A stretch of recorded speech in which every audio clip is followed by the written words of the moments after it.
So friends, the meaning of that Namo Buddhaya basically means homage to the Buddha. Now, last night I had mentioned there are two meanings or levels to the word Buddha. And one is the historical Siddhartha Gautama, the Buddha that lived 2,600 years ago almost, and became enlightened and taught the Dhamma. It has been passed down through the centuries to the present day.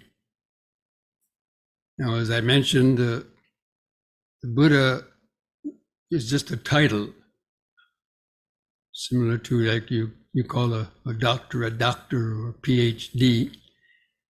And I mentioned that last night that the Buddha was a doctor of the mind.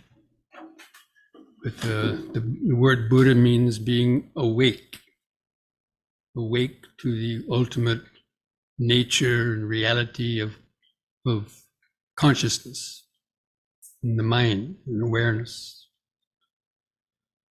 So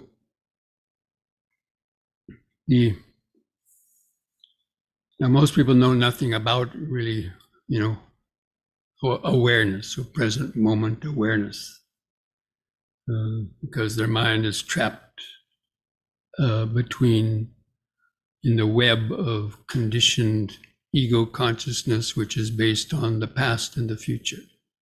And I just want to give a little sort of explanation that, how that has arisen, or how our ego consciousness has arisen, and how our mind has become trapped in the web of karmic conditioning based on the past and the future, which is the source of most of our problems, especially the psychological problems.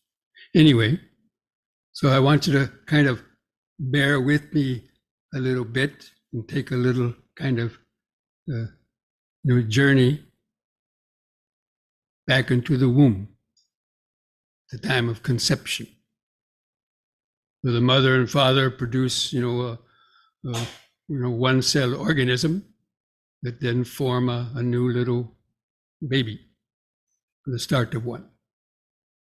And that already has consciousness or kind of an awareness in it, that one cell organism. And then it starts dividing. You're all familiar with basic, I guess, biology, right? And so in the space of 9 months, a one cell organism that's really invisible without to the naked eye, grows into a 7 or 8 pound body of basically trillions of cells in the space of 9 months. And with each of those cell divisions, consciousness went into the new cells, or I should say awareness, which is equivalent to the life force. And all that was occurring basically in the present moment. And it was occurring through natural intelligence. There's no IBM computers in the, there in that one cell organism, or so, this wonderful human body, most intricate and complex organism that we know of as of yet, that was born through or created through natural intelligence. And it occurred in the present moment. Now, when the baby is born and comes out, what's the first thing that's normally done? Cut the cord, right? Now the baby is severed from that original life force. It now becomes a little separate being. And it comes out, when the baby comes out of the womb, that mind is still in present moment awareness. It has no kind of, any concept of a me or an I here or somebody. It's just oceanic awareness, according to most of the child developmental psychologists. But then the parents give it a name, right? Little Johnny, little Susie. And all the relatives start coming over to hold it, going, tickling it. And it starts, all these people and things are coming at it. But its mind is still, in an oceanic kind of awareness, present moment awareness. It's very big and things are coming and going through its mind, but it hasn't formed any words yet. It hasn't, there's no sense of an I or me that is inside that body. But little by little, that starts to change, especially as the baby starts learning language. And then every time something new comes to the baby, the mother and father teaching it language, they point, this is mama, this is daddy, this is the cat, this is the brother, the sister. And, starts to now identify certain images or perceptions with the name. And that continues to grow and develop. And then at some point, the sweet grandmother comes over and gives the baby its first chocolate. So it puts the chocolate on the tongue and a big grin on the face comes, because it gets a pleasurable feeling out of the chocolate. And that's what we're imagining, from a smile on the face. And then maybe, the cat comes by and grabs the cat's tail, and the cat scratches the baby, causes it pain. And then he sees the cat as a source of pain. Or maybe the uncle or somebody else comes by and holds the baby too tight, or maybe accidentally drops it and it gets pain. So it starts identifying, that object is a source of pain. And the pleasant, like the grandmother who gave the chocolate, that face is the source of pleasure. Or the mother, when the baby is suckling the breast, has a pleasurable feeling. And so the mother has a pleasurable connotation, because it gives a pleasurable feeling, as opposed to the painful feelings that it might be experiencing from other sources. And as it grows up, this continues to grow. And then after a while, they start calling the baby's name. It starts to look. So now it's identifying this name, which meant nothing in the beginning. Now it seems that, that belongs to this thing. And little by little, the sense of an I starts to coagulate. What used to be oceanic, very expansive oceanic awareness without a center, it starts to coalesce or coagulate into a little sense of me behind the eyeballs. And now everything it starts experiencing, it sees as that is out there, and me is here. And the things that bring it pleasurable feeling, it starts to, want to have that again. And the things that bring it a painful feeling, it, doesn't want to happen again, or has aversion to. So this is the beginning of the past and the future in the mind. This is how the past and the future has developed into consciousness. It wasn't something that was just put in there, in your brain, and these things are the past, these things are the future. No, it's something that developed very kind of organically, you might say. But it was based on pleasurable feeling and painful feeling. So our past and the future is almost entirely connected with pleasurable feelings and painful feelings. And so desire and aversion, greed and hatred are also directly connected to pleasurable feeling and painful feeling, and therefore also the past and the future. And, that just continues to evolve as the person grows, older. And then we start, because we experience the painful feelings, and naturally we then crave or want the pleasurable feelings in order to get away from the painful feelings. We want the pleasurable feeling. But these feelings are dependent on objects that it comes into contact with.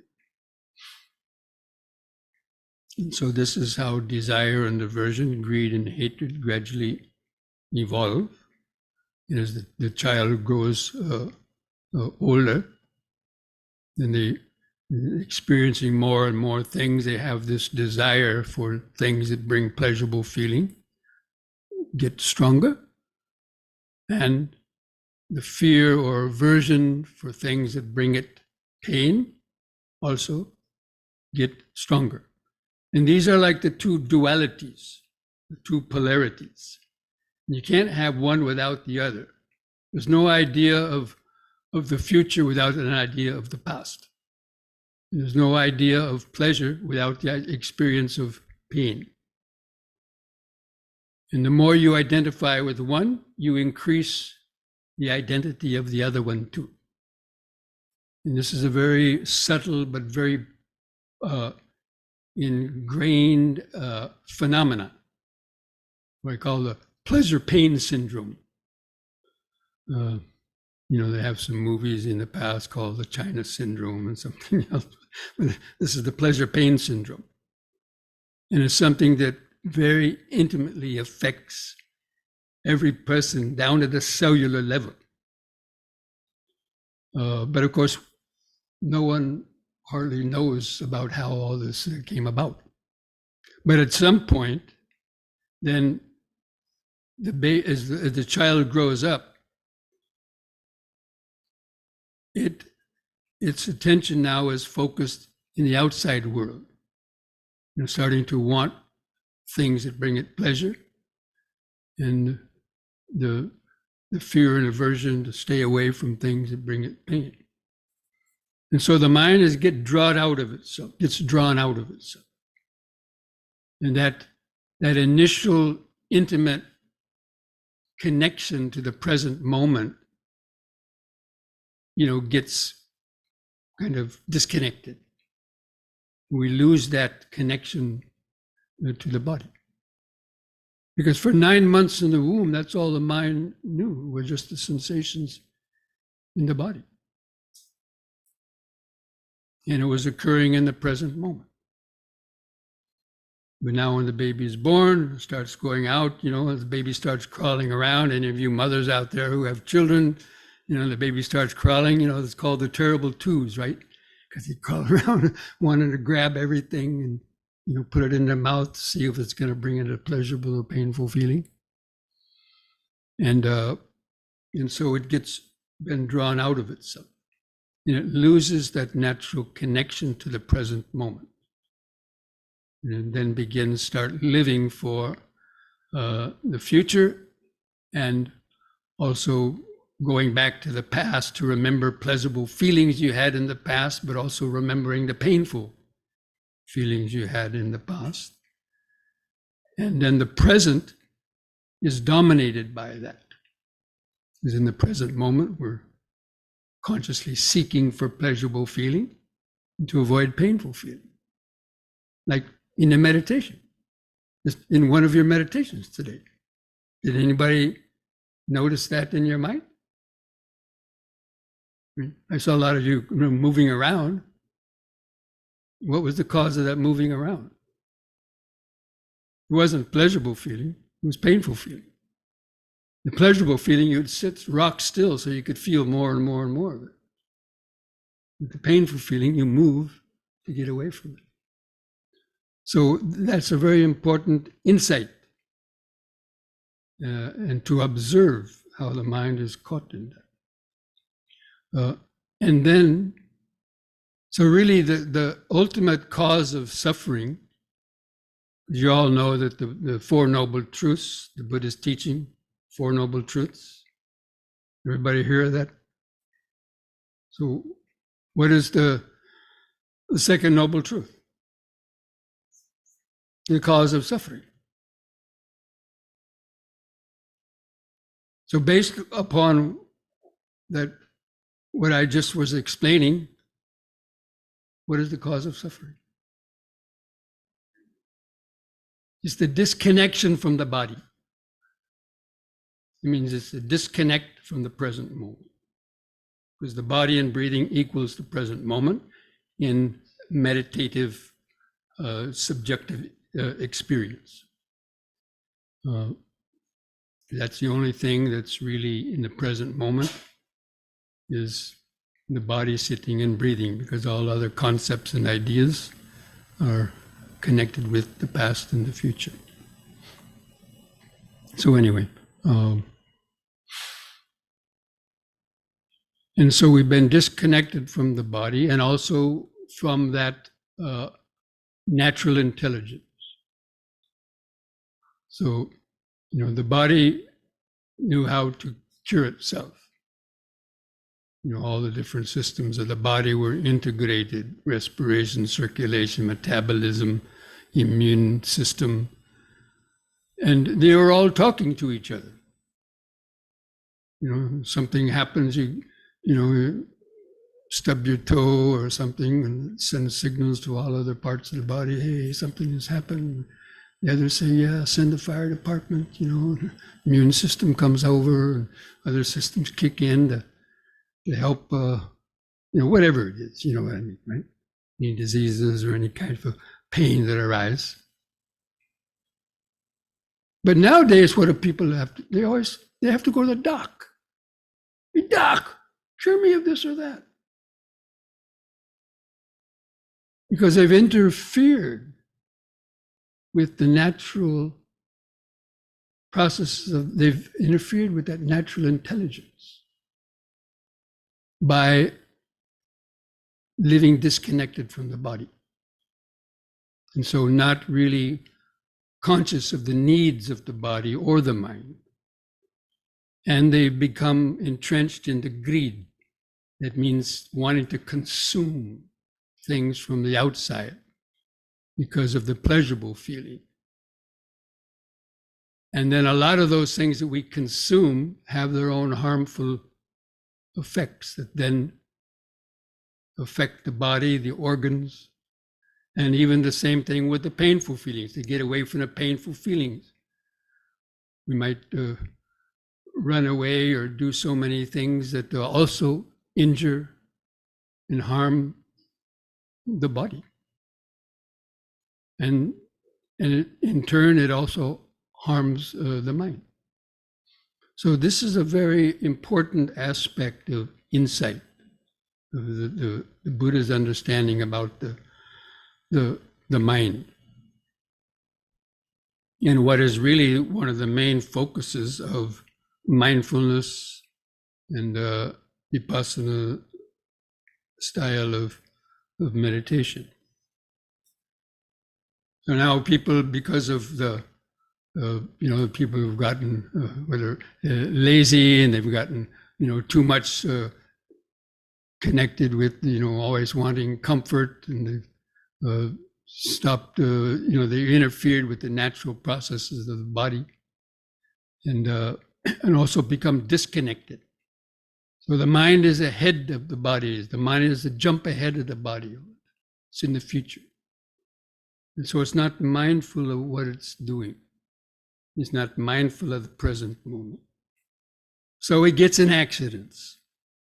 In almost every accident, whether you unmindfully cut your finger because you were cutting some vegetables and daydreaming and weren't focused on what you were doing, you might have cut your finger.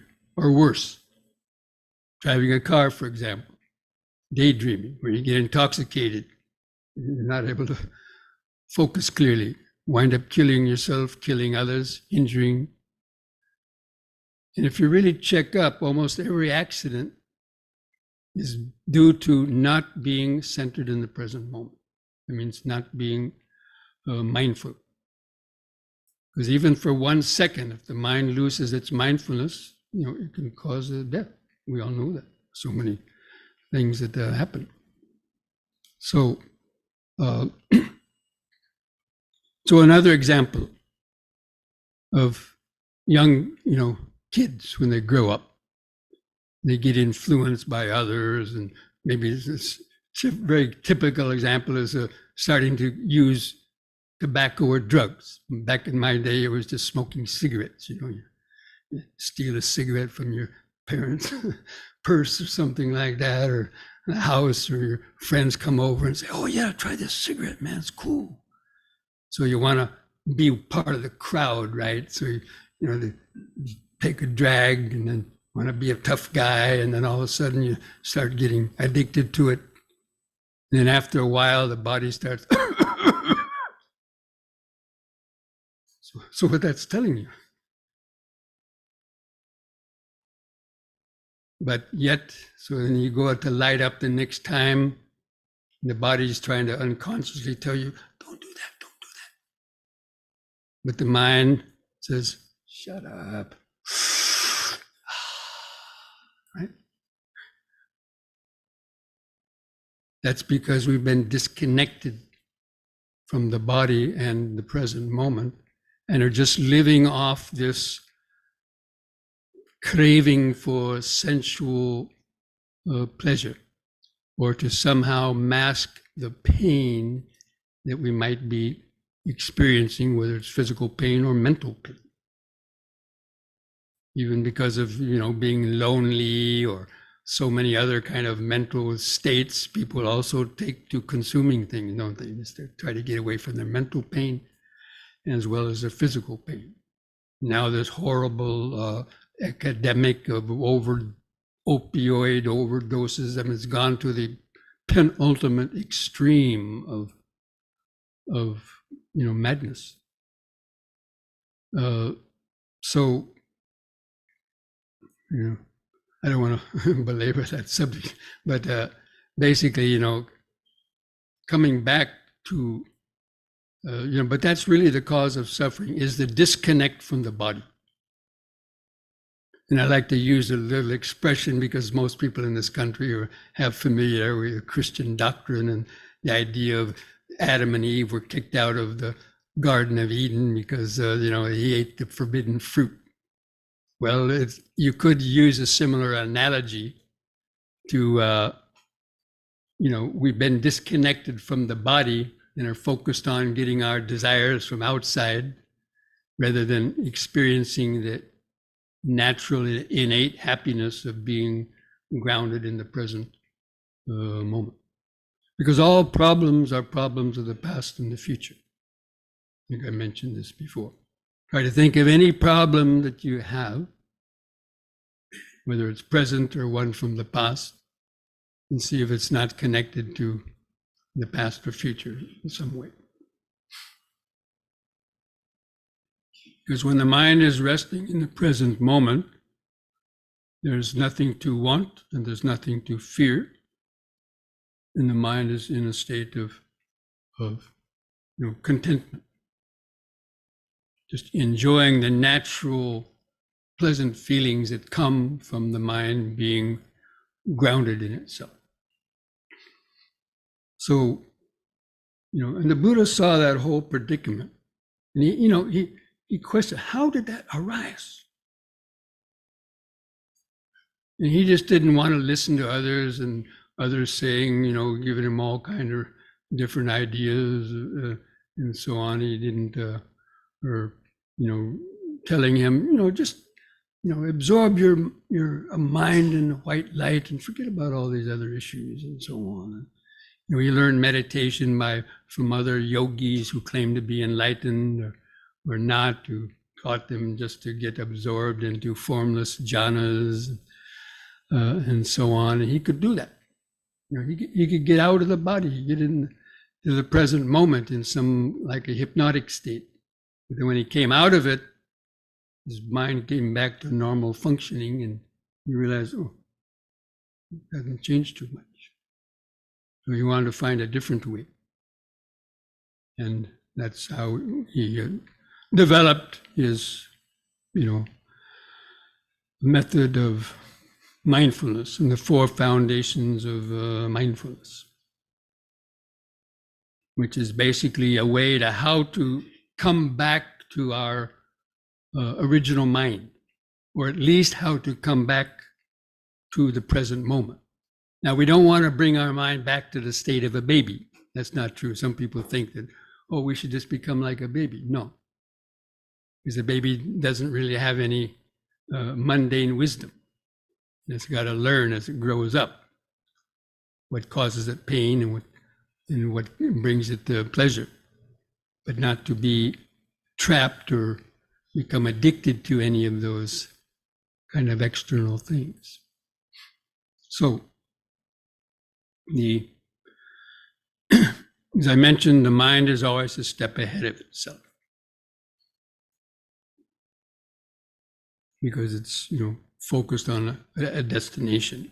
So in the practice of mindfulness is a way of learning how to bring the mind back to the present moment, but with the wisdom, not in the state of just a baby's mind, but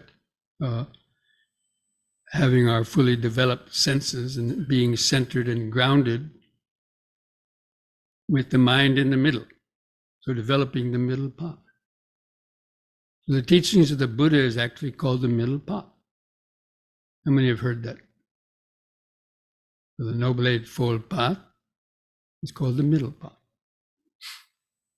Now there's different ways that people explain the middle path.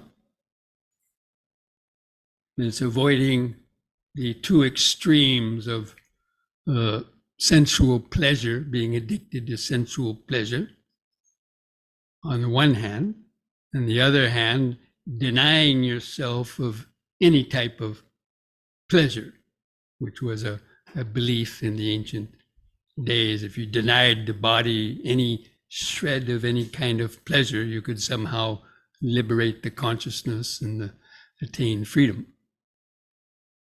So the Buddha saw that was also the wrong path, because he tried it and almost died from it by starving himself and torturing his body. Anyway, so come back to the practice of mindfulness, of learning how to get reconnected to the present moment, which means learning how to tune in to the breathing body.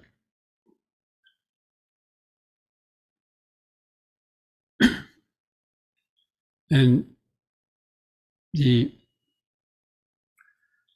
so the development of the mindfulness of the body is, first of all, is we become aware of the breathing. So mindfulness of breathing,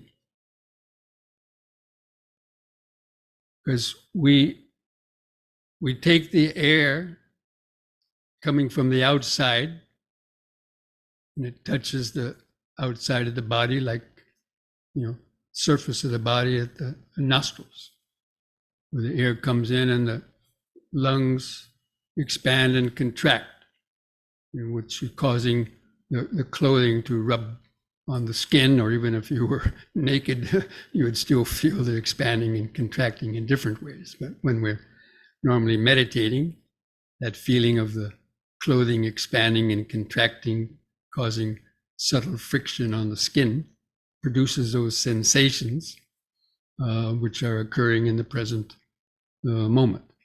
So it gets us to the body. Most of the time we're lost in the past or the future, and we're not aware of the body. Only when you cut your finger, stub your toe, get a belly ache, and then your attention is kind of brought back to your body. Or in case of other people who groom themselves and are attached to their body and their looks, they're always wanting to keep the body. So you might be looking at it externally, but not connected internally. not actually feeling it. So the first stage is bringing the mind to find the surface of the body. And then as you keep the attention on that feeling of expanding and contracting, or if you have been focusing and you can feel the air going through the nostrils, you can also focus that. But basically that's, it gets you to the outer surface. So now it wasn't even here. It was mostly lost in thought. So as you develop the mindfulness of breathing, it helps to get the attention to stay longer and longer. Even like feeling the clothing touching the skin on different places, feeling the buttocks pressing the seat, feeling the hands touching together, as I mentioned. All of those are to get the attention, at least in the beginning, to the surface of the body. Then you can feel that outline of the body. As I mentioned, the way you can feel the outline of the body is you focus on the things that are on the surface of the body, like clothing touching the skin, where your hands touch together, feet touch together, buttocks press the floor, the breathing. And that creates this sort of outline of the body and the mind. And that's a very powerful perception. And as you're able to hold that, or at least to develop that concentration, then the mind gets under the skin. So before it might have been at the surface, but as the longer you sit and are more concentrated and overcoming those hindrances that I mentioned, then you start to notice subtler things kind of under the skin, like maybe the blood pulsing or some other type of little tingling sensations or other sensations that are occurring, in the interior of the body. And so now your attention has gone deeper. Now it's sort of under the skin. So it's very similar to a scientist in the laboratory conducting an experiment. Like that's what the Buddha was. The Buddha was a scientist. People call him the founder of a religion and a holy man and all that. Okay, that may be there, but he is actually a scientist. That was his motivation. He wanted to find a cause of suffering, right? That's what caused him to leave the palace, right? If only a cause of this suffering can be found. And he couldn't find it from anybody else because they had wrong ideas. So he went out on his own and sat down and used his body as a laboratory, his mind as the microscope, and did his scientific investigation. So that's the attitude that we need to cultivate in doing the meditation. And it's like if you've taken a science lab in high school or college, how many people have taken a high school or college science lab? So on the first day of college, lab 101 is, a certain, part of the school, right? But first you have to find the door of the lab, isn't it? You have to walk on down the hall, right? To room 101. Biology lab. And then when you open a door, what does it look like inside? What is it normally you first see? These big tables with microscopes bolted to the tables. And why are the microscopes bolted to the tables? The tables are bolted to the floor. The microscopes are somehow fastened securely to the table, or they're bolted or glued with Gorilla Glue, I don't know. But anyway, they don't move. Because how many people look through a microscope, and if it's on a table that keeps on jiggling and moving, is it going to be difficult to see clearly what's underneath the microscope? Come on, feedback, come on. Yes, no, maybe so. Okay, so the same way in meditation. We have to take this body as the laboratory. And the mind, that means the powers of concentration and mindfulness, as the microscope. And you have to keep the spine erect and the head up, because the main part of the microscope is the spinal column, where the brain joins the spinal column. That's where all the energies are going back and forth. Energies coming in from the outside world, going to the brain, saying, this is pleasure, this is pain, this is that, this is that. So those channels need to be kept open and in a good condition so that energy can flow without being impeded. So again, and that's like, keeping the microscope secured to the table not moving. And then the longer you keep the attention on that object, is like turning up the power of the microscope. So in the beginning, you might just be aware of sitting, breathing, breathing in, sitting, breathing out, sitting, just feeling those grosser sensations. But if you hold your attention there long enough, or if you do something else in the beginning, like doing some yoga exercise and deep breathing that helps to stimulate and generate more cellular activity, you will get to that feeling of sensation, easier. And that's where the practice of yogic breathing and yoga stretches can play an important part in aiding the practice of meditation. Because if your body is stiff, your joints are stiff, and your breath is very shallow, which in most people the breath is very shallow. If you go to the doctor's office or the hospital, and they're, before they check you out, they say, take a deep breath, right?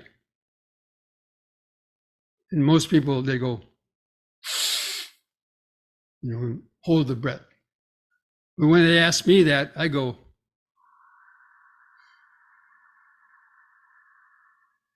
the doctor's saying, hurry up, hurry up. I'm taking a slow and deep breath, holding my breath. He said, what are you doing? What are you doing? I'm enjoying it. I'm blissed out.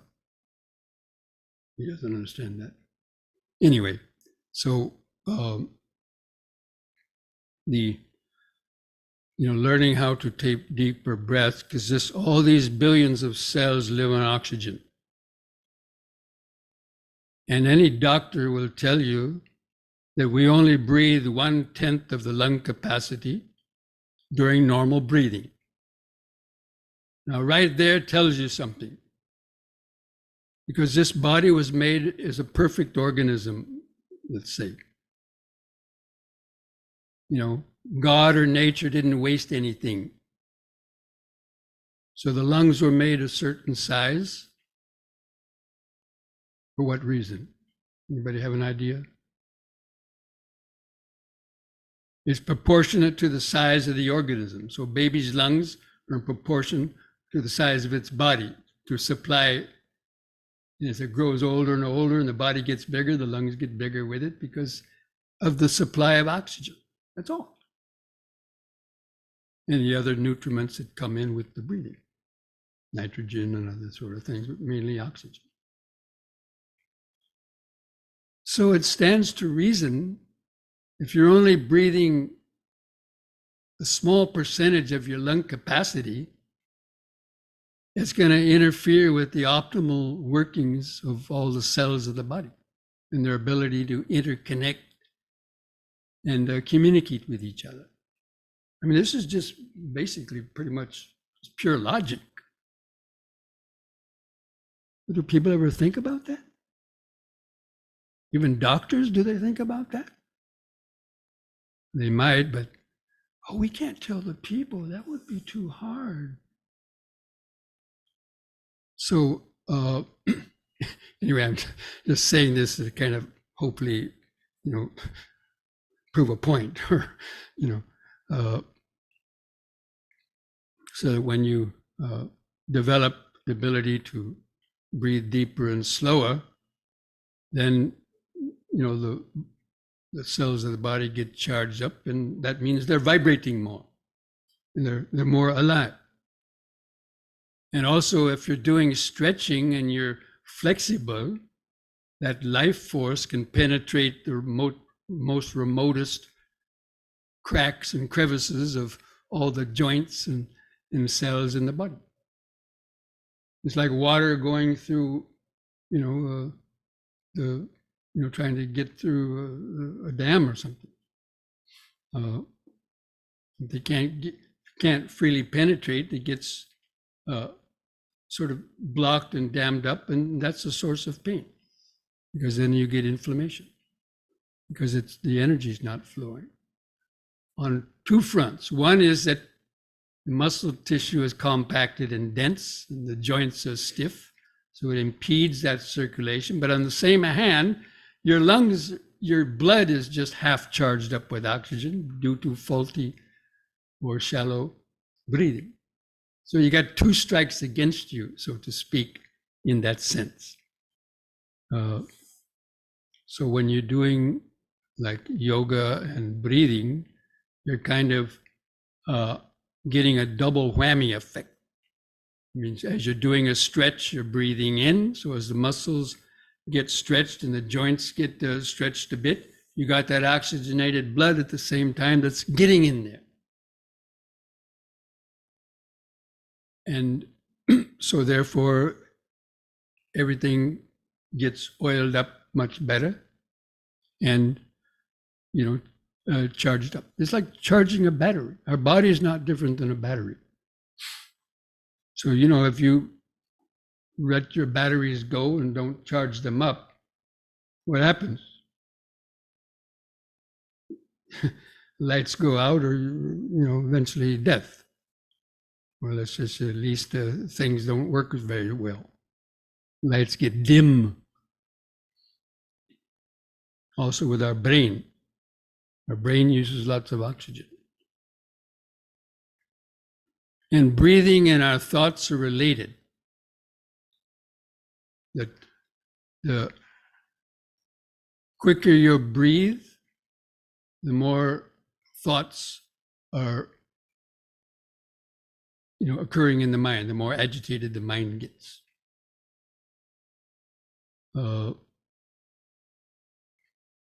And the slower you breathe, and you're taking a larger breath,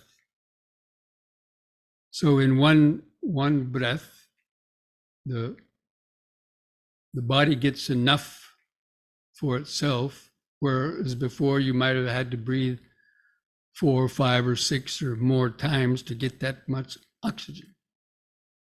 So it creates more, excitation in the body, and wear and tear on the body, and makes the energy in the body flow a lot more mellower and smoother. So I'm just saying this to kind of try to show the relationship between the body and the mind. In fact, I wrote a little pamphlet about that called The Body-Mind Connection. Usually that's overlooked, and especially by Buddhists from the past. They thought, a lot of Buddhists think that meditation is just a mind thing. The body doesn't matter. But then when you try to meditate, you find out that a lot of the obstacles come from the body, such as sleepiness or pain, due in large part because of not getting enough oxygen and poor circulation. So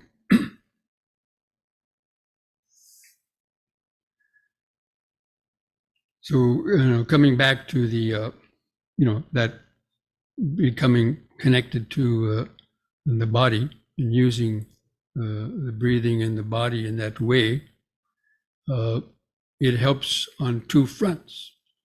If you just try to observe the breathing without any sort of controlling the breathing or deep breathing, you might be able to do it, but probably not in the beginning, because it's not a very strong sensation.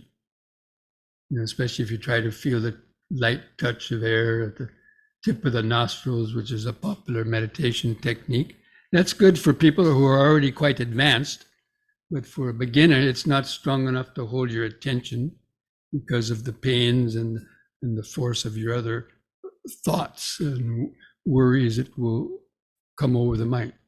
So we have to give the mind something a little bit stronger to feel, but something that has positive benefits at the same time, such as deliberately developing a deeper, slower breathing that helps to calm the nervous system. How many people have heard of the sympathetic and parasympathetic sides of the nervous system? Okay. So the sympathetic nervous system is usually associated with the flight and fight response. That means the adrenaline and just the state of the body and mind, in a kind of an agitated state. Anybody hear that? And the parasympathetic nervous system is the more passive side. It comes when you're relaxed and more relaxed and so on. So breathing helps to shift the nervous system from the sympathetic to the parasympathetic side by doing deep, slow breathing. And there's been tons of research on that the average person in normal breathing breathes about 10 to 15 times a minute, usually about 15. And most animals, the most excited ones, also breathe much faster than that. Like chickens that are always running around. And the bigger animals, the ones that move more slowly, they breathe much slower, like elephants. But anyway, coming back to the human being. So by training yourself to reduce the rate of breathing, you gradually relax, and the nervous system shifts from an excited state into the more mindful or centered, relaxed state, just by the breathing alone.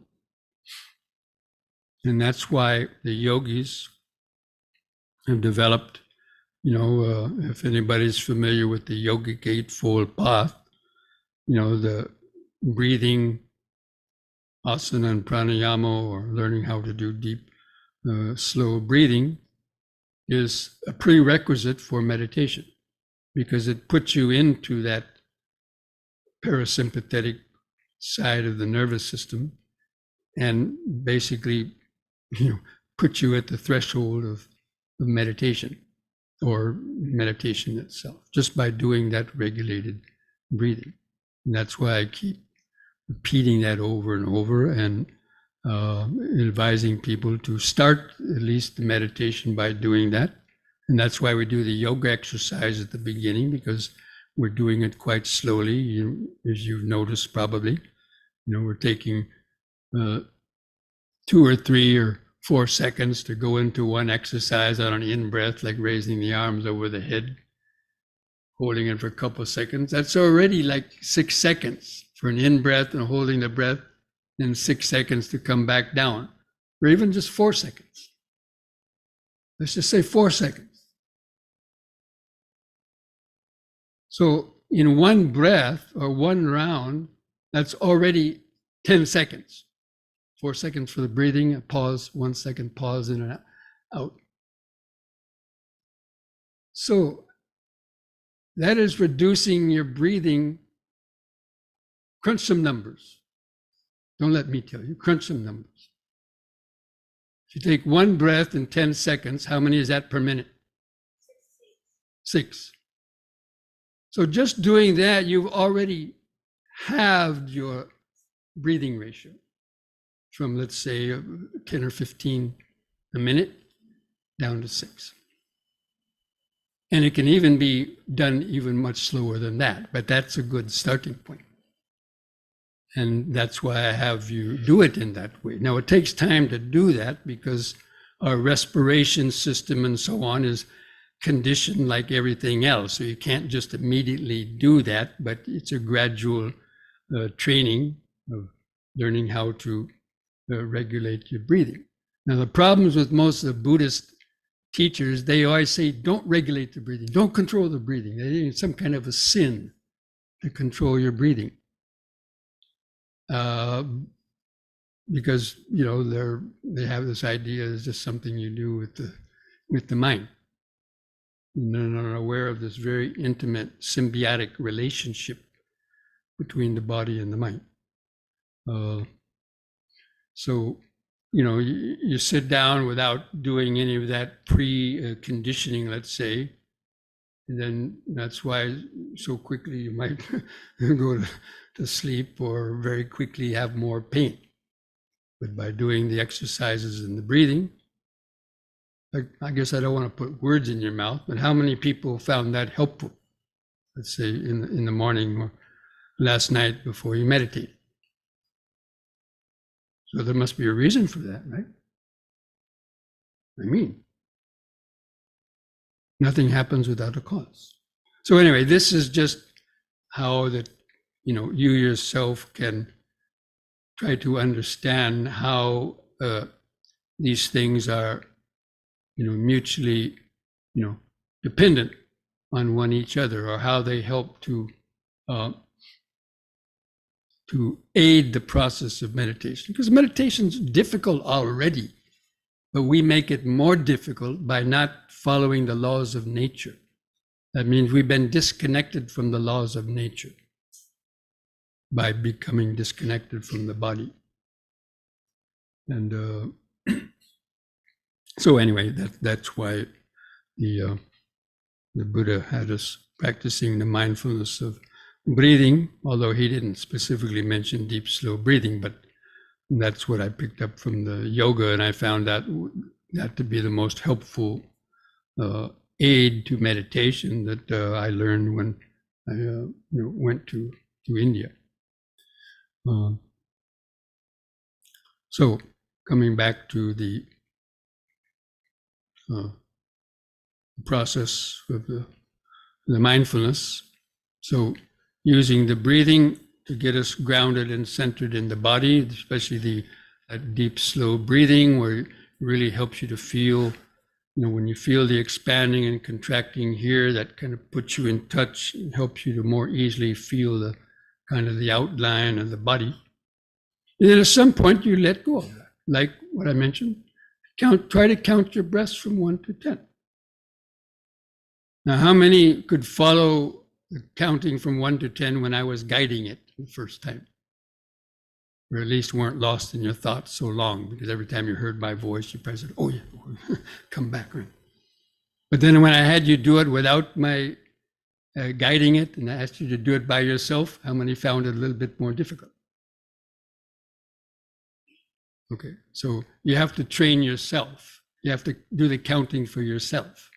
Now, these are just, sure, it may be some extra mental activity, but it's something that's helpful about the present moment. It's not thinking about the past or future. It's, keeping the mind focused in the present moment.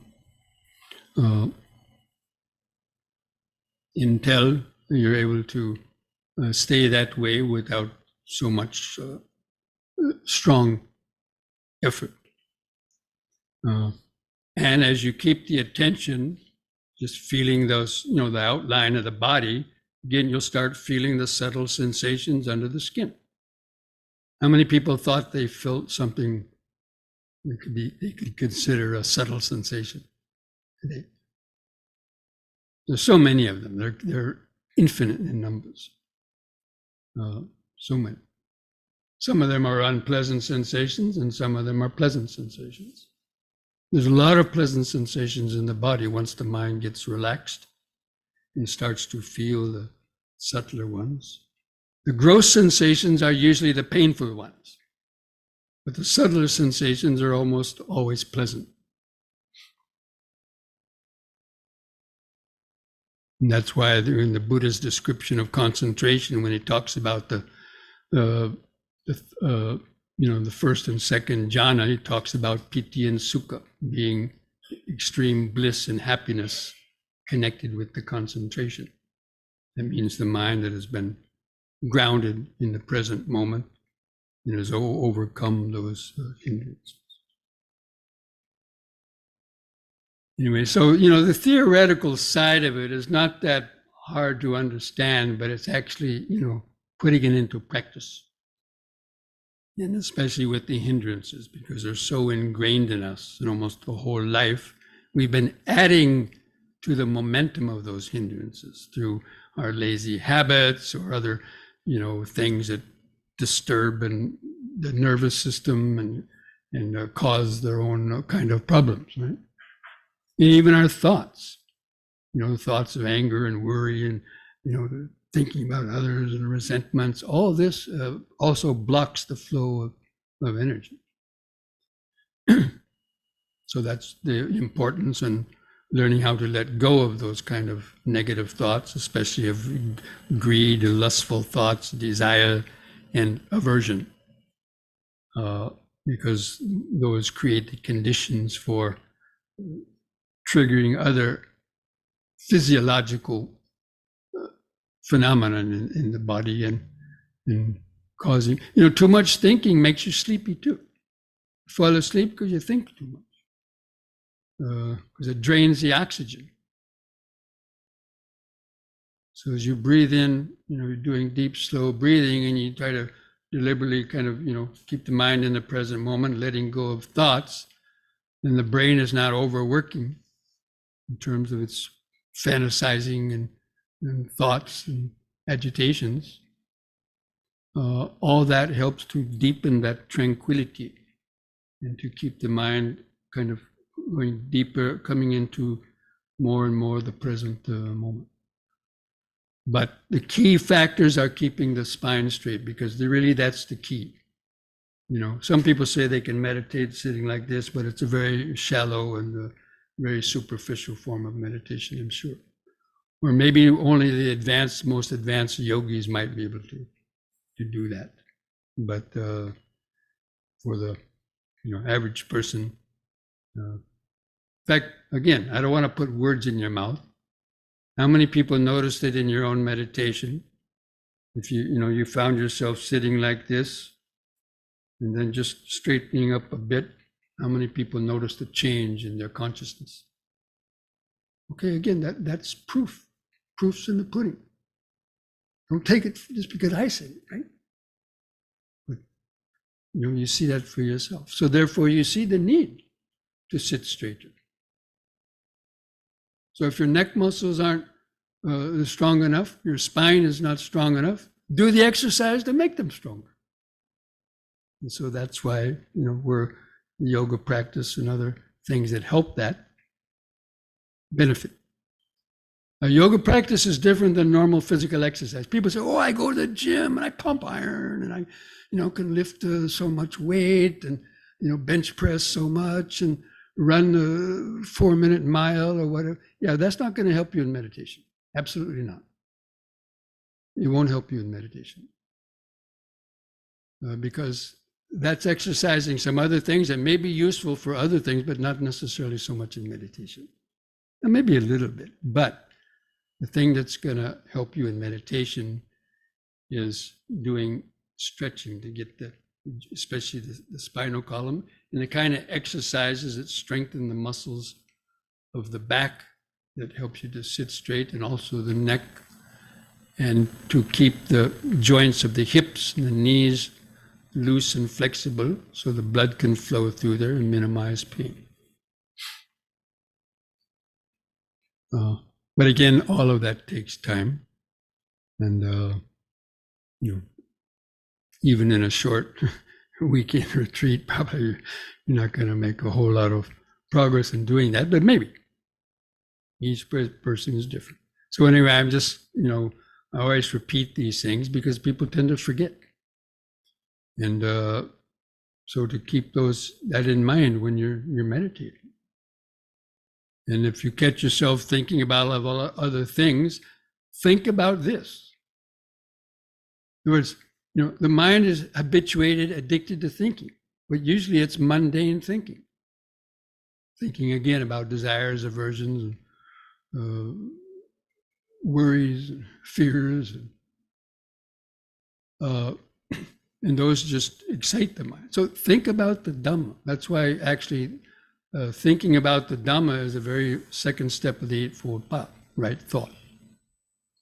And so that's why I said if you're doing the breathing, try to think about, that relationship between breathing and the heart and how it pumps out, keeps the cells of the body charged up, and try to, feel that, or just, even to think about that. It keeps your mind thinking about the present moment. It's thinking of the past and the future that distracts the mind. Thinking about the present moment, about the Dhamma that's involved in the present moment, that's sure, at some point that can be distracting, but as long as you have thoughts anyway, then we try to substitute unnecessary thinking for thinking that's going to keep our mind on the track. And then at some point, even those thoughts of the Dhamma will fall away to enter the deeper type of more pure awareness and silence. So that's basically kind of an outline of the practice. Okay, so I'm going to bring this talk to an end now, because we want to get back to the meditation. But if any questions came up because of that, or through your meditation practice in the break later on this evening, in the 6 o'clock hour in your tea time, you can write any questions that came up down, and then we can look at those tonight. Okay? So now we're going to stand up in a minute, but just to try to cultivate a good habit, the ability to just take a deep, slow breath, close your eyes, try to cut off that looking up here at me, and take a deep, slow breath. Hold the air in the lungs for a couple of seconds, and just tell yourself sitting, sitting, sitting, the present moment. Feel those sensations of holding in the breath. Slowly breathe out. Feel that kind of relaxation of the longer out breath. Maybe do that one more time. Deep, slow breath. Try to feel the outline of the body. And the out breath.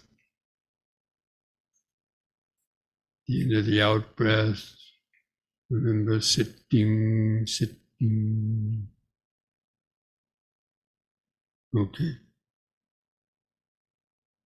So that's a good habit to cultivate. Whenever you're about to do something and rush and hurry to start doing something, first just take a deep, slow breath or two, calm down and relax, and then mindfully standing up.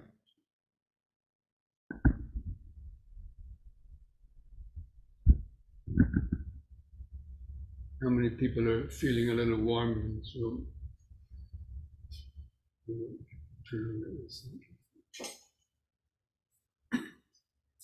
Somebody who knows our AC system, can you turn it on to AC back there? Thermostat.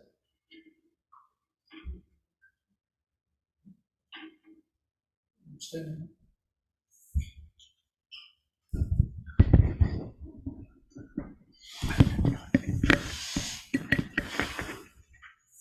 Just stand up. need to use the restroom, I give you time to do that. Otherwise, we're going to do a standing meditation for some minutes. Relieve any build-up of discomfort you had in your legs.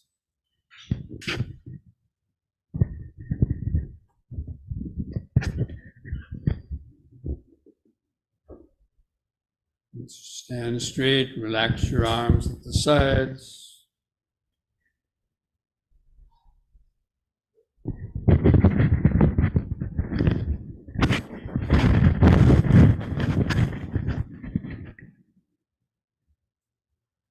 Breathing in, letting go of the past and future. Breathing out, standing here and now.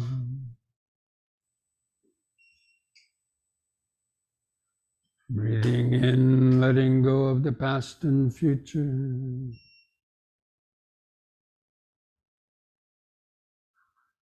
Breathing out, standing here and now.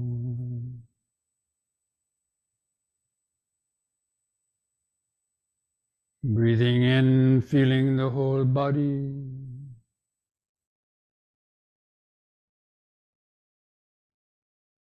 Breathing out, feeling the whole body. Let's continue that on your own for a few more minutes.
And now we're going to do a few of those stretching movements we've done before with the breathing, before sitting down again.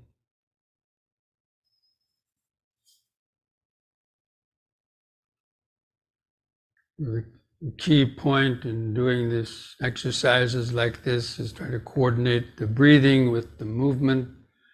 It means to start the breathing as you start a particular movement, and then finish the movement with the end of that in breath, and then pausing for 1 or 2 seconds, and then returning to the starting point on the out breath, and trying to coordinate those two.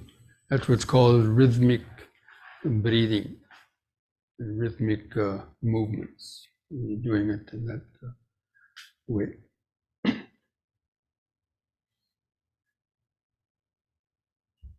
So on the next in-breath, raise the arms over the head, interlock the fingers, turn the palms up, straighten the arms, stretch upward.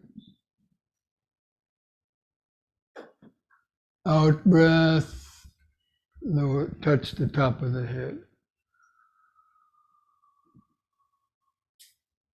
In breath, straighten the arms, stretch the head back, bend back a little bit.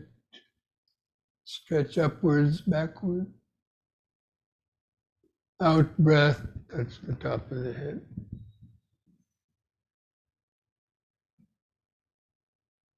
Third time, try to hold the upward stretch longer. Holding the air in a little longer.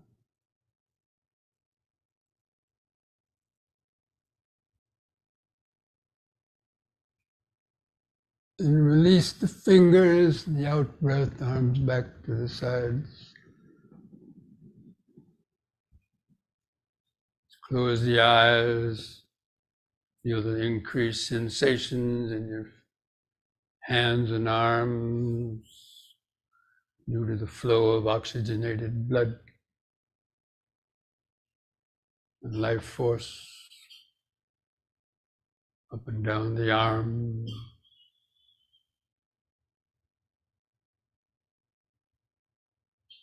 Just remember standing. Try to feel the outline of the standing body in the mind's eye.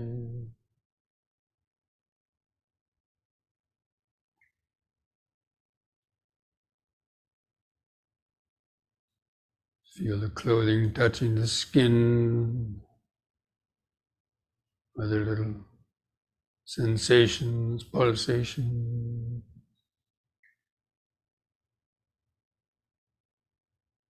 Letting go of your thoughts.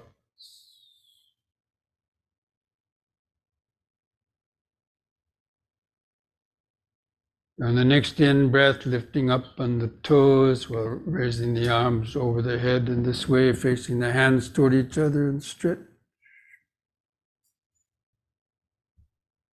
Out breath, come back down. Use the in-breath to help lift up the body, like blowing up a helium balloon.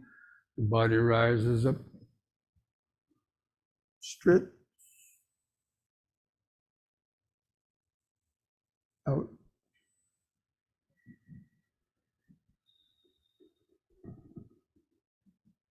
Once more.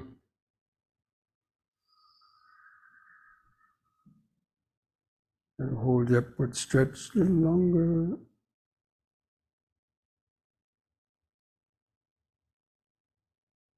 Out.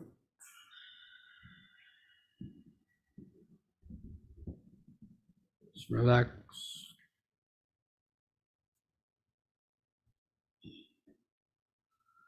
You feel the outline of the body.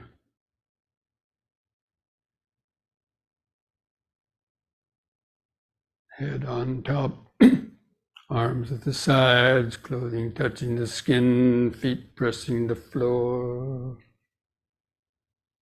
All those sensations create the outline of the body, which is a perception within consciousness.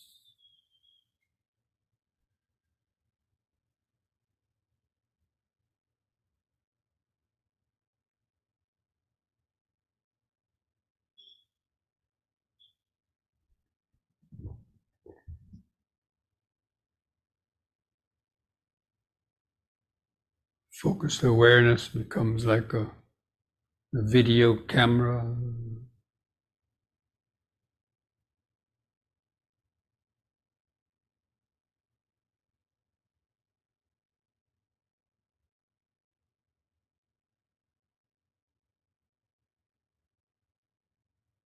Next we'll do side bending using one arm at a time. So on the next in-breath, raise your left arm up. Keep your bicep close to your head. On the out-breath, bend over the right side. Try to lay the bicep on the side of your head if you can. Feel the stretch in the side. In-breath, come up. Go down 2 more times, the same side, out-breath.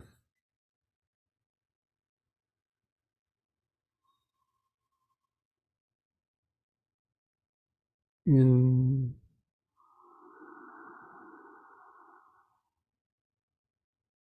Out.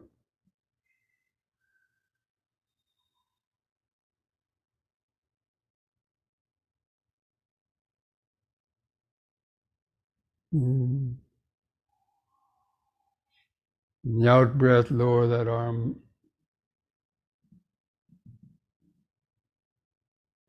Next in-breath, raise the other arm.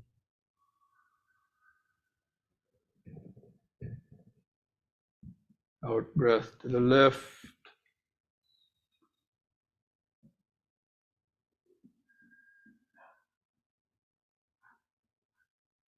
In.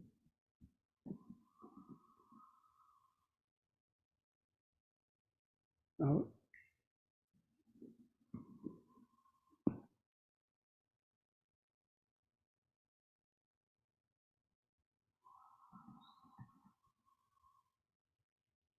Once more.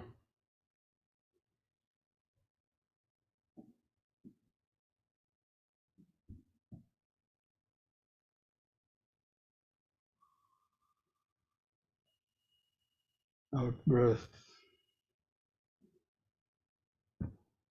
Close the eyes. Feel the outline of the body.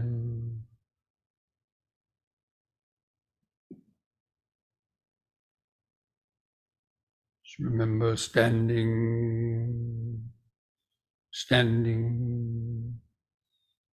even by mentally or verbally reminding yourself, saying standing, that helps to create that silhouette image in the mind's eye.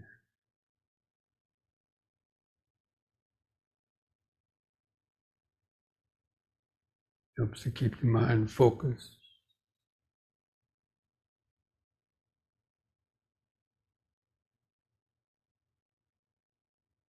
Just finding the surface of the body, bringing the mind to the surface of the body, which is the outline of the body.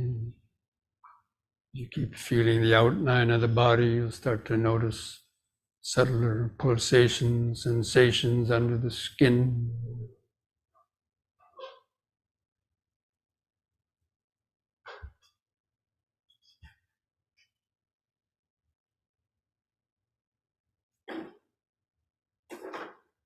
Like looking down through a microscope.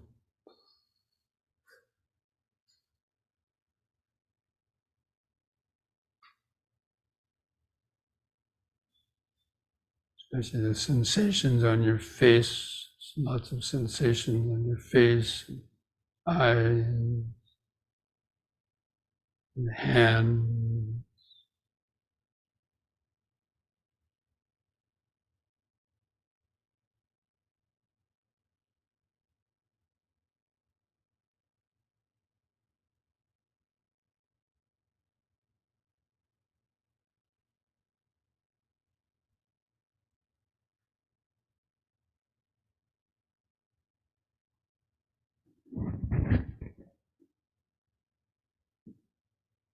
Okay, now spread your legs, your feet apart about 3 feet. We'll do the twisting, but try not to hit somebody else's hand, so try to adjust yourself so you're not going to hit somebody else's hands as you're twisting, holding the arms out. Breathe in. On the out breath, twist to the right. Keep your eyes focused on the hand going back.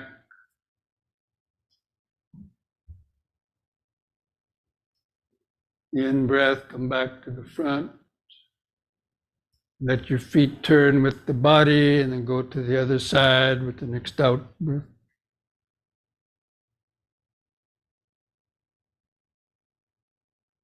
In breath, front.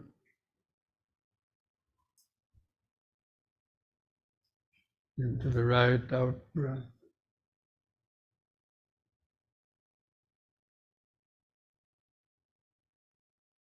In, out.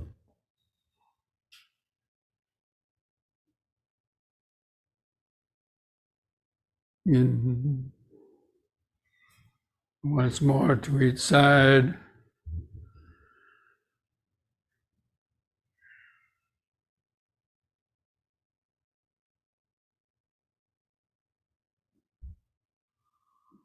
On your own. Don't wait for me.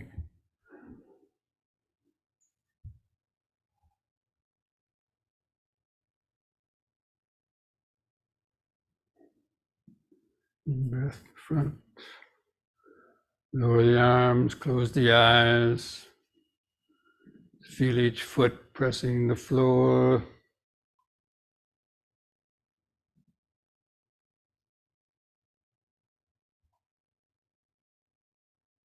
Feel the clothing touching the legs. Hands touching the sides of the leg.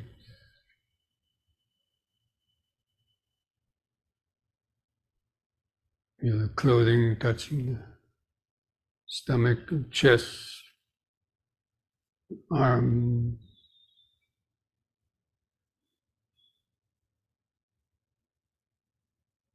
Feel the head balanced on top. Feel some sensations on your face, little prickly sensation. Feel the lips touching together. Feel the eyes in the socket.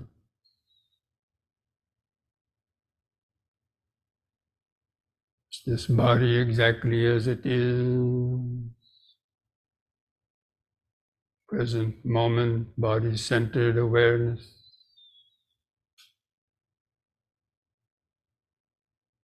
The natural mind.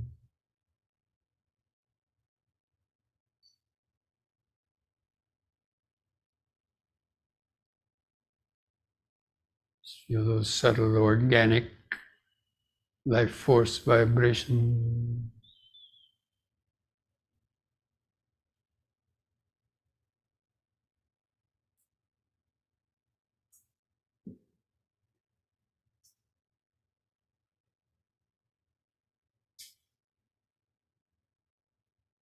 Now we're going to do the forward and backward bending as we did this morning. Let the hands touch the front of your legs. Breathe in.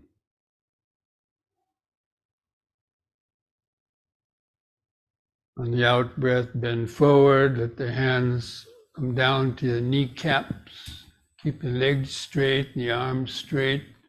Keep the head lifted up and flatten the spine. The in-breath, lift up. Move the hands under the buttocks for support. Let the head go back. The out-breath, gently bend backwards. Keep your eyes open. Look at the ceiling.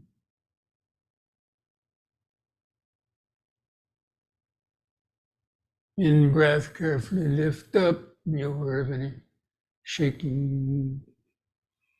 And again, out-breath, bend forward. Let the hands come below your knees. About halfway, so keep the head up, legs straight. Feel the extra stretch in the hamstring muscle.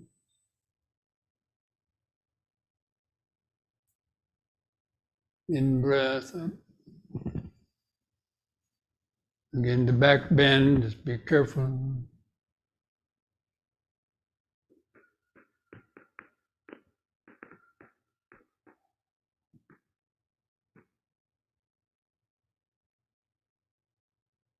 In breath up.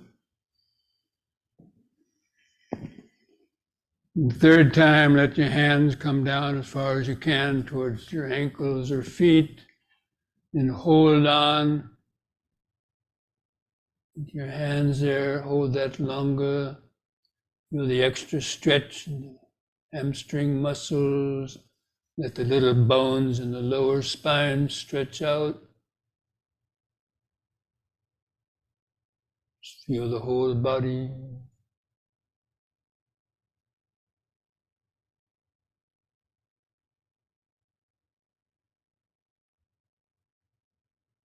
When you're holding that for a longer time, just let the breathing be shallow. Don't try to hold it in too long. But then on an in-breath, lift back up. Once more, the back bends. Be careful.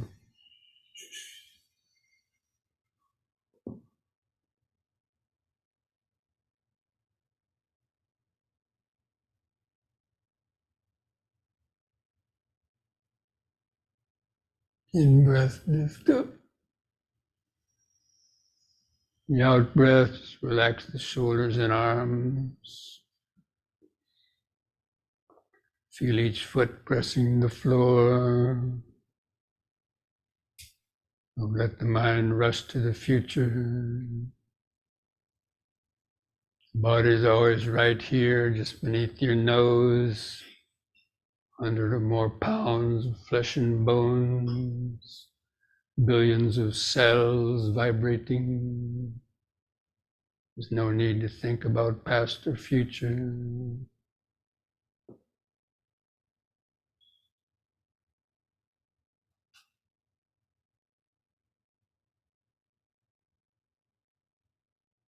You just try to imagine or feel those activated life force sensations like a healing energy permeating deep into the nervous system.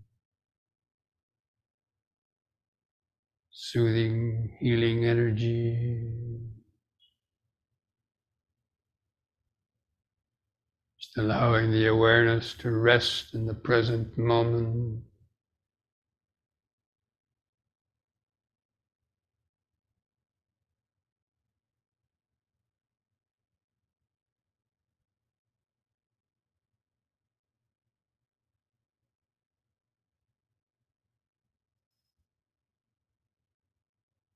Now bring the legs and feet back together.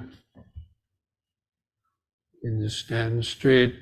Do one last simple exercise. Turning the head from right to left. On the in-breath, turn the head to the right. Go over the right shoulder. Turn your eyes further to the right to see something further behind you. On the out-breath, turn the head 180 degrees back to the left. Concentrating into the neck vertebrae. Look over the left shoulder. In-breath back to the right.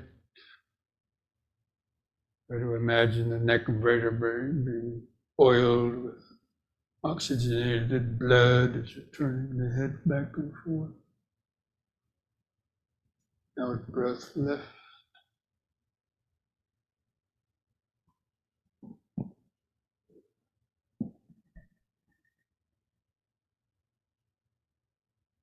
In.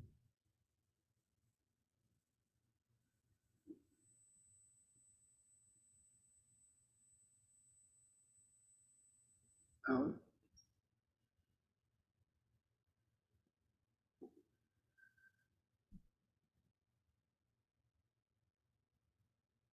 On the in-breath, let the head stop in the center. Feel the eyes and the sockets, the outline of the body.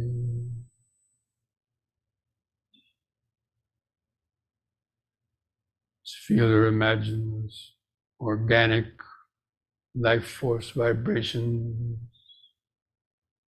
healing energy, permeating and saturating all the cells and tissues of the body, mind, nervous system.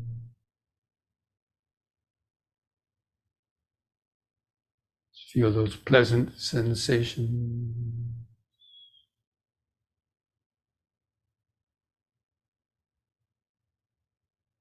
Those organic, natural, pleasant sensations.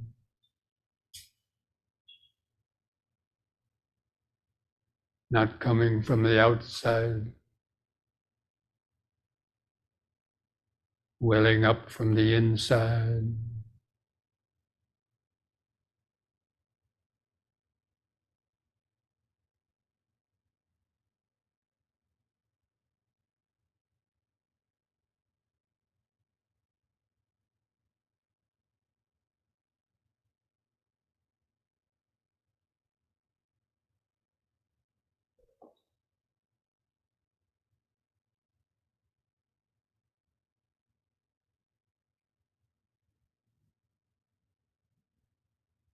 Okay, so now just mindfully, sit back down, try not to interrupt whatever centeredness you have by just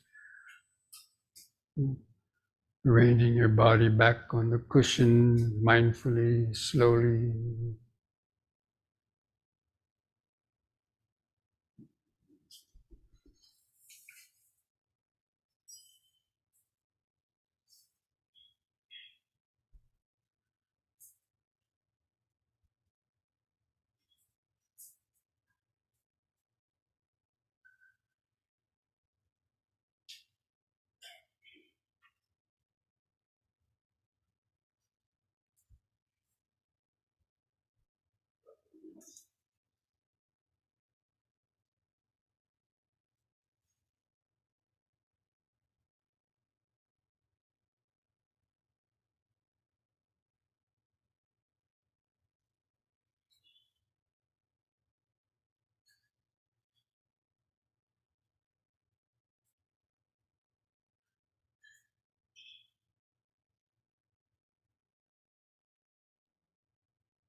Just try to find that center of gravity of the head over the spinal column.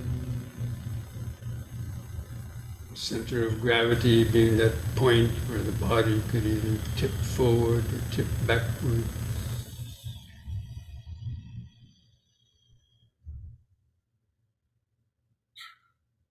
In that straight position.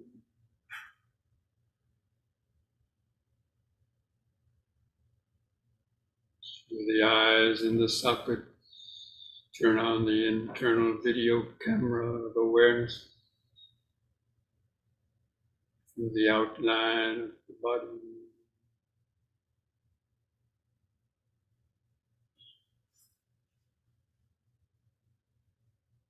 Then some deep, slow breathing, breathing yoga.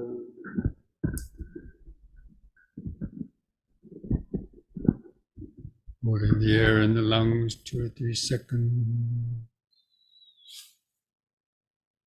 Feel the subtle oxygenation of the blood. Feeling the relaxing contractions of the out breath. The last bit of air going out of the lung.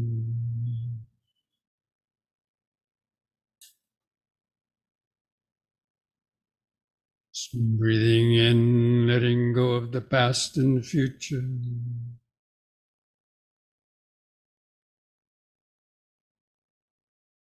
Breathing out, sitting here and now.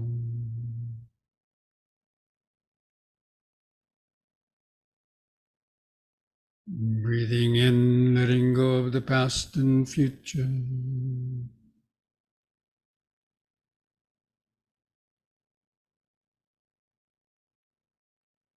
Breathing out, sitting here and now.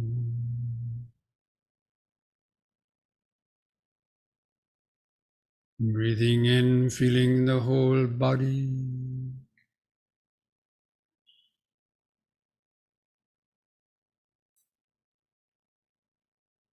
Breathing out, feeling the whole body.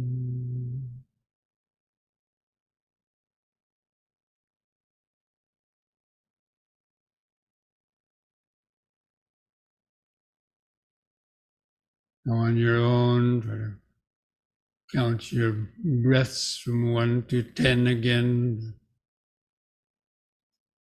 Build up a more continuous concentration on the breathing, tuning into the 4 phases of each breath cycle. The end of the in-breath, counting 1. The end of the out-breath, 1. And continuing up to 10. If you get lost in between, start the counting again at 1. So it's a challenge not to lose your concentration.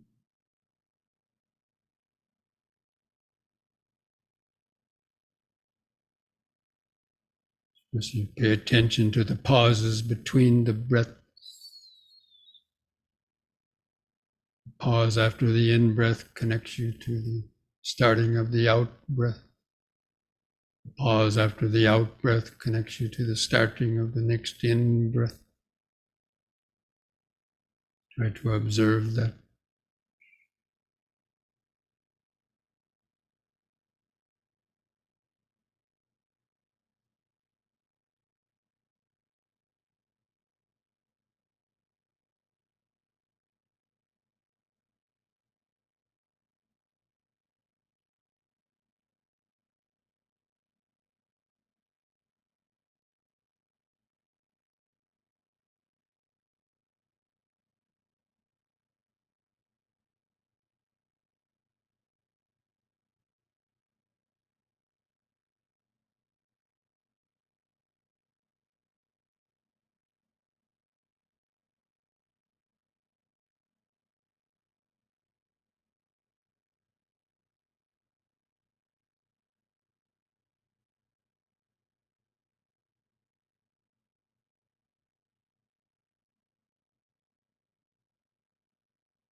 You made it up to 10 without the mind getting lost or going asleep. And just continue the counting, just maintaining that moment to moment awareness. In sitting, out, out, sitting.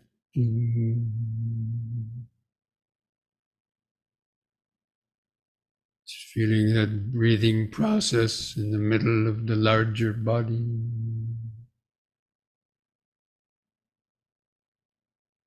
Feeling the subtler sensations around the breathing. Clothing touching the skin, heart beating, other subtle sensations, the life process of the breathing body.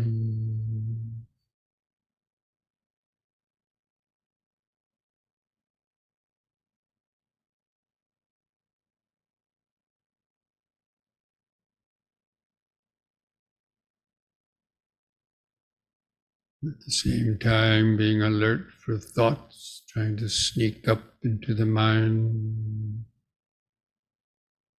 steal the attention away.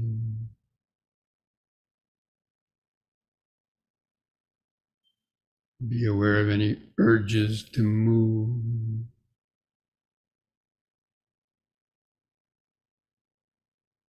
Be aware of those unpleasant sensations, urge to move. Just relax the body, relax the mind.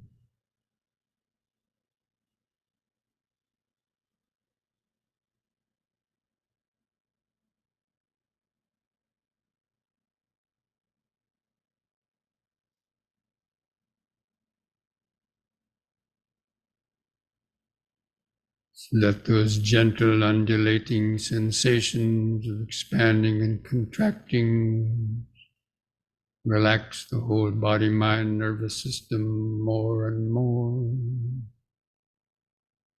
into the present moment.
Keep turning up the power of the mental microscope.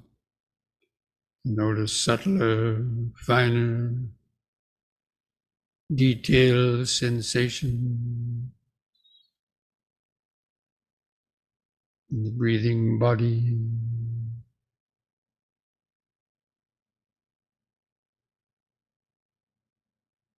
Noticing subtler thoughts sneaking up into the mind.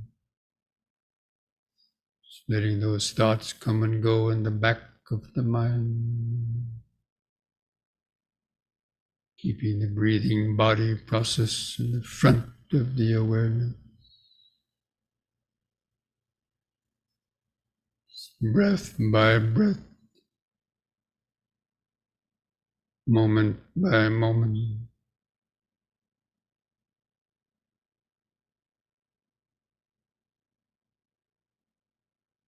From time to time, take a few deep, slow breaths. Keep the cells charged up with oxygen. Keep the mind centered in the body.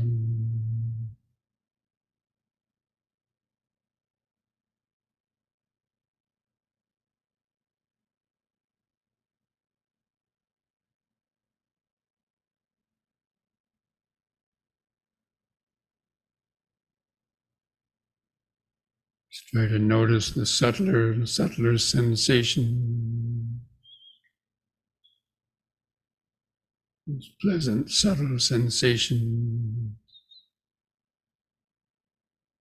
Keep you from getting distracted by an unpleasant one.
Breathing in, sitting. Breathing out, sitting. So many different sensations coming and going. Sounds coming and going. Thoughts, ideas coming and going. Likes and dislikes coming and going. Any confusion or doubts coming and going.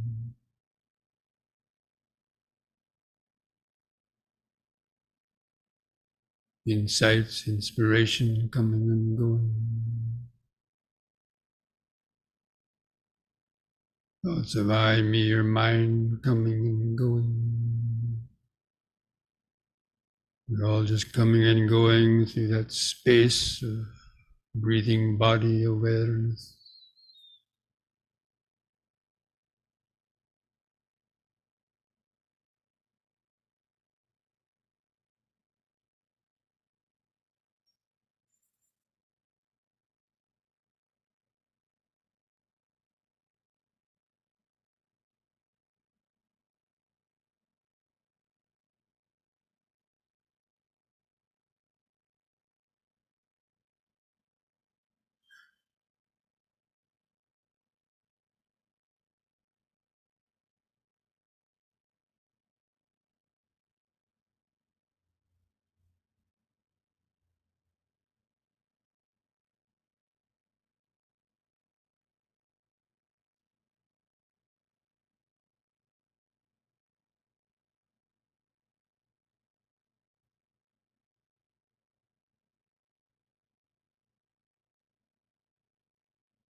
Any sounds catch the attention. It's just hearing.